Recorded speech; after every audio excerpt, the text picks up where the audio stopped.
Alrighty, Paul, here's your 392 Gen 3 Hemi. The description of this combination: got a custom hydraulic roller, all forged bottom end, with the Holley Sniper ram on it, Mark Serpentine belt setup. It's got your black valve covers you wanted. Go in there and make a run, see what she does. Stay tuned.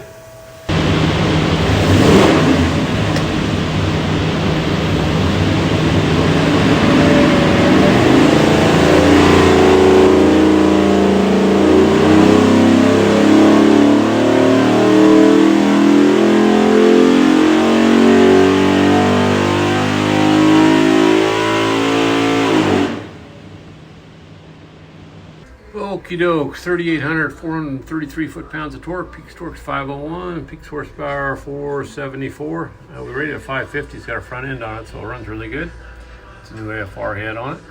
What we'll do now is pull the pipe back, make sure it's good and clean for you, show you a couple other things. When you receive your engine, find this thing looks like a credit card, USB card, full of technical information, engine build specs, dyno video, a lot of tech stuff. Highly recommend plug in and watch it.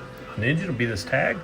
Anything from us, that engine number is the easiest way for us to look you up. Flip it over, it's a QR code, takes more tech stuff. So really recommend watch all this. Have a great day.